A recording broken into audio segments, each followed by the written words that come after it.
السلام عليكم ورحمه الله وبركاته. اهلا بكم في فيديو جديد. معاكم محمود صوم. يلا بينا ننطلق ونكلمكم على السكه.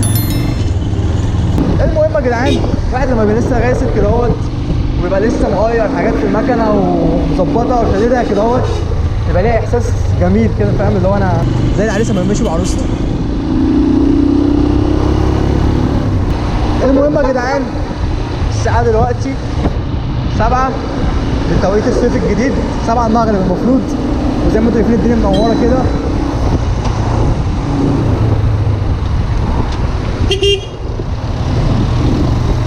ماشي، ما علينا. المهم يا جدعان، انا كنت نازل النهارده عشان اصور لكم سلسله فيديوهات كده ان شاء الله هتنزل الايام الجايه، اسمها عياده الموتوسيكلات. هكلمكم فيها عن ازاي تكشفوا عن الموتوسيكلات بتاعتكم وانتوا رايحين تشتروها، سواء كانت زيرو او مستعمل.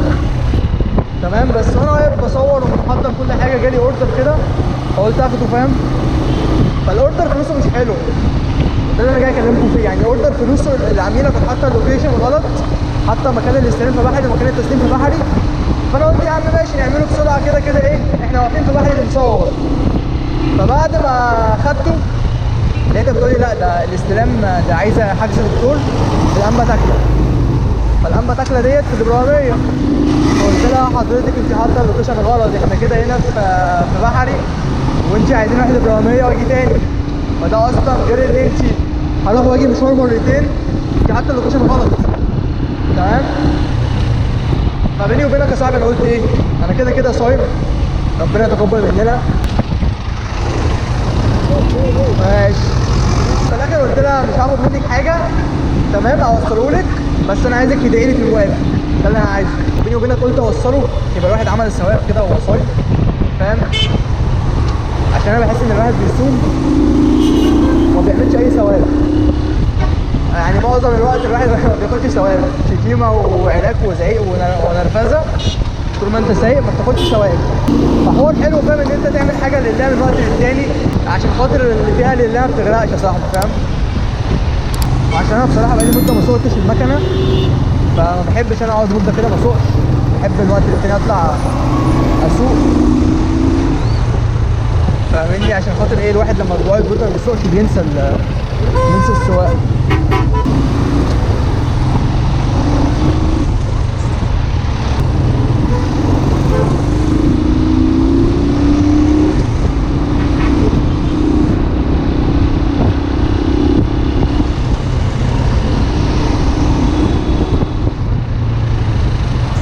تقريبا الانبا تاكله ديت في شارع ابو قير، فانا عايز اخش شارع ابو قير.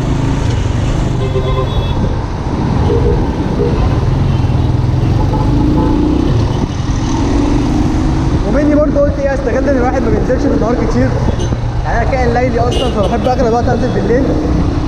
فقلت يبقى مني بصور فلوج، ومني باخد ثواب، ومني بصور بالنهار في هدايه ربنا كده.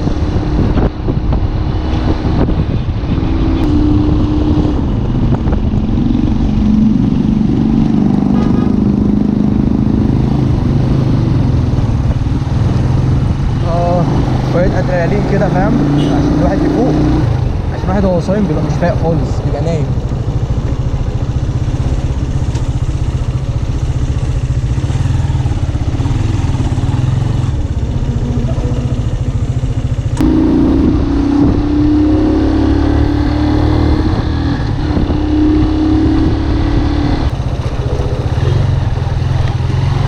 وانا غالبا مش عامل غير الاوردر دوت عشان انا عقبال ما اخده وارجع يكون المغرب اذن، عشان مش عايز اسوح في الشوارع. فخليه بقى يبقى فلوج رايق كده اهوت عليكم، تمشيه رايقه، فاهم؟ بنتمشى كده ونتفرج على اسكندريه الجميله، اسكندريه العظمه، اسكندريه اللي بتبقى حلوه بالنهار بس بصراحه، عشان بالليل بتبقى زحمه فشخ. انصحكم برضه تصوموا ال6 ايام بتوع شعبان دولت، اللي هم ست ايام البيت، عشان بيقول لك دول ثوابهم كبير. انا مش عارف بصراحه ثوابهم ايه لحد دلوقتي، مش حد عارف برضه يكتب لي، بس هم المفروض ثوابهم كبير يعني. يا جدعان انا عايز اقف على جنب عشان اشوف فين الانبا تاكله دي. نقفوا كده على مهلنا، نفتحوا اللوكيشن ونشوفوا الحاجات بتقول ايه. بص فتحت على حظ، عارفين لو انا بقى مستعجل وعايز اجري هتلاقي الاشاره قافله. طيب ما علينا، نشوفه كده نبص بصه. سبحان الله، اصلا يعني هي الست الاوردر بتاعها يعني زي ما يكون انا مكتوب لي اخده، فاهم؟ عشان خاطر مفيش اوردرات غيره. فممكن يكون سبحان الله هو مكتوب لها ان انا اكون موجود جنبها عشان اروح اخده. وبرده المشكله ان الواحد ساعات بيقعد على طول يحسبها، طب انا هاخد كام، طب فلوسي قد ايه، طب الحاجات ديت. بس برده يا صاحبي يعني من وقت للتاني كده لازم الواحد يعمل لله شويه، عشان خاطر المركب اللي فيها لله زي ما قلنا ما بتغرقش، فاهم؟ طيب المفروض ان الانبا تاكله دي في نص اللاجيتيه، يعني انا همشي كده واوصل لحد ملف اللاجيتيه وبعدين اخش شارع اللاجيتيه. A few moments later. شفتوا بقى اخرة الاستعجال؟ يعني دي اخرة الاستعجال. فانا كده مضطر اطلع قدام والف تاني عشان اخدها من على الطرام احسن، عشان شارع ابو قير شارع اللاجيتيه هيبقى زحمه فشخ. وعموما يا ادينا بنتمشى نسرقها كده، نسرقها في السريع.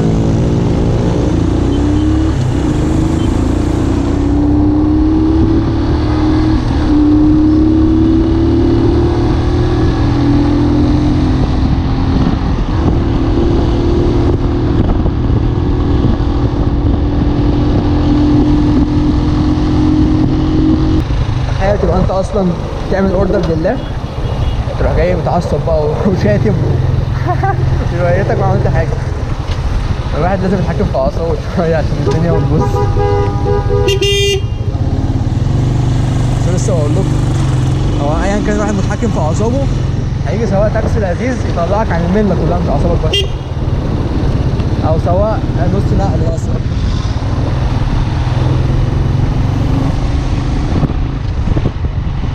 انا نفسي سواقين التكوس يعرفوا ان الارزاق دي بتيجي ربنا، يعني هو مش هيحصل حاجه لما يسيب زبون لغيره او يسيب الزبون واقف مكانه على الرصيف على جنب، مش لازم يعني يموتني انا عشان ياخده كده يعني. يا سواقين التكوس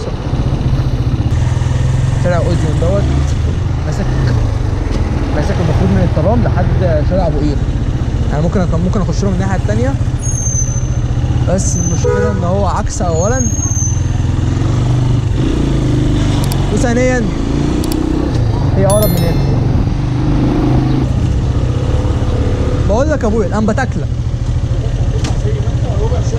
تسلم. فكروني كده، المفروض افتح معاكم بث مباشر عشان حد يفكرني عشان انا بسقط. اكتبوا لي في الكومنتات كده يا ابني ارجع يا ابني خش الشارع اللي ورا. الرجاله ما تعرفوش الانبا تاكله فين؟ اخر الشارع ده. تسلم. برضه من كتر ما انا كنت بلبس عناوين غلط كتير عشان كده بقول لكم عندي هسهاس كده اللي هو ايه؟ موسوس اللي هو مش لازم اسال كذا مره.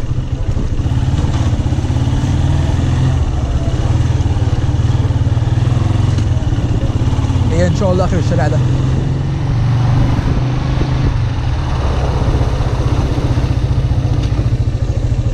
هي فين لما تاكل؟ هنا.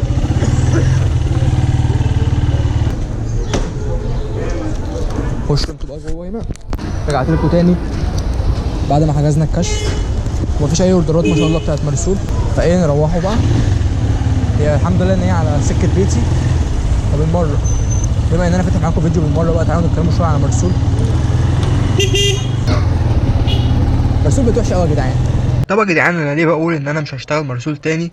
ده بسبب ان هي خلاص بقت راحت عليها، فاهم؟ بقت وحشه قوي يا جدعان. يعني الاول مثلا كان بيعوضك على المسافه، لو انت هتاخد فرق مسافه لوكيشن غلط، وكان بيخليك تاخد اكتر من اوردر عادي في نفس الوقت. دلوقتي جيت مره خدت اكتر من اوردر لقيتهم بعتولي تحذير ورحت مسافه غلط قبل كده ما عوضونيش. وده غير اصلا ان مفيش اوردرات، يعني اللي عايز يشتغل مرسول يشتغل في الاعياد بس او في المواسم اللي هي الاوقات اللي بيبقى فيها كوبونات والناس بتطلب فيها، فاهم؟ انما غير كده طول السنه صياعه. فنصيحه لو انت واحد عايز بتفكر في مرسول كشغل وعايز تشتغلها وكده، نصيحه مني ما تشتغلهاش عشان هي راحت عليها، مبقتش زي الاول خالص، بقت وحشه، فاهم؟ فاحسن لك تشوف حاجه شغلانه ثابته احسن.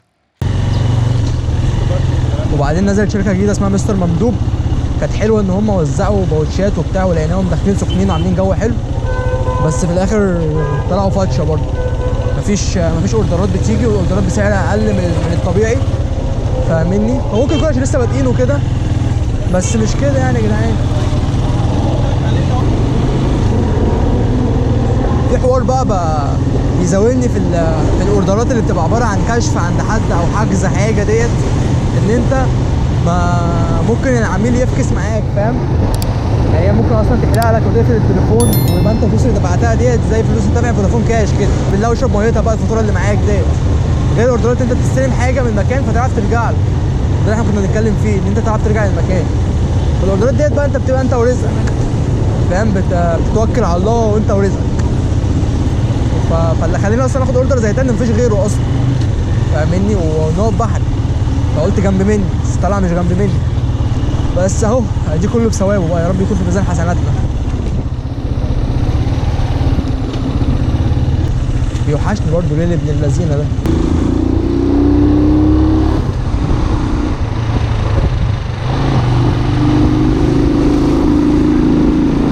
انا عايز اطلع البحر عشان اجري شويه، عشان انا بقالي مده ما جريتش، عايز اطلع اجري بصراحه.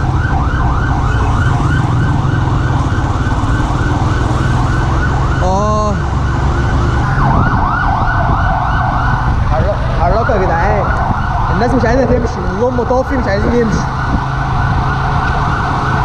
عالم غريبه.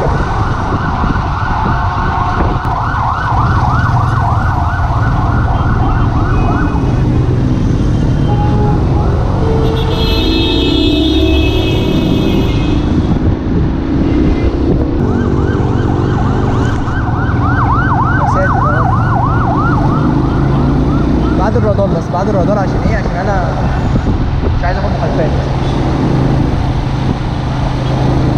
ولا اقول لكم تعالوا نقف على جنب كده عند الرادار نفسه اهو، صورني اصورك برضه عادي. عايزين كده نشوفوا لو في اوردرات على السكه. مفيش. بصوا صحرا، مفيش اي اوردرات. مرسول ماتت يا جدعان، مرسول راحت في داهيه خالص، منهم لله بتوع المكاتب دول. ما علينا، اروح بحر ازاي دلوقتي؟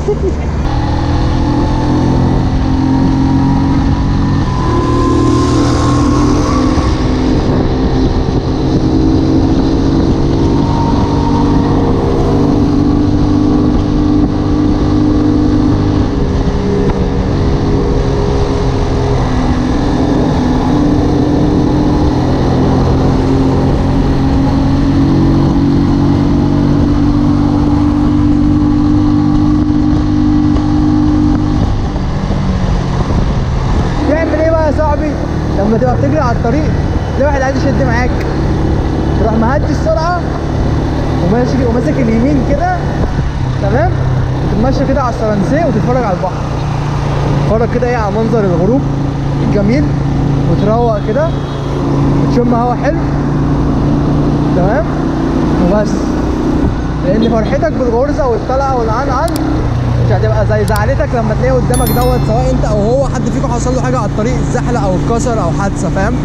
فمالهاش لازمه. فانت امشي بيرضي الله وامشي على جنب وصلي على النبي كده، عشان خاطر الجري دوت ما بياكلش عيش، الا بقى لو تسوق على فلوس حاجه تانيه، يبقى ساعتها موت وذنوب.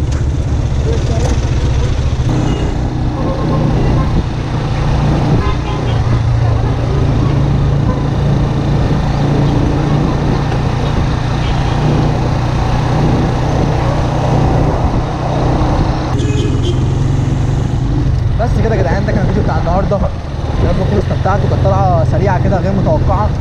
انا بقى دلوقتي بدي الاوردر بتاع الست دوت هديهولها واشوف هتعمل معايا ايه، واقول لكم هي هتعمل معايا ايه. يلا بينا تاكس. هقول لكم هتعمل معايا ايه تحت في الوصف. لو عايز تعرف عندك فضول قتلك انزل على الوصف. وبالمره بما ان انت في الوصف بقى كده زميلي، اعمل سبسكرايب في القناه، فاهم؟ وفولو على الانستا، وروق على امي كده. لازم اقول لكم الاسطوانه المشروخه ديت يعني كل مره، ما ينفعش ابدا ان حد يبقى بيكت ويعملها من نفسه. ما علينا، بس برضه هنفضل بحبكم وهنفضل مستمر ان شاء الله بدعمكم. وده كان الفيديو بتاع النهارده، كان معاكم اخوكم محمود سولو. السلام عليكم.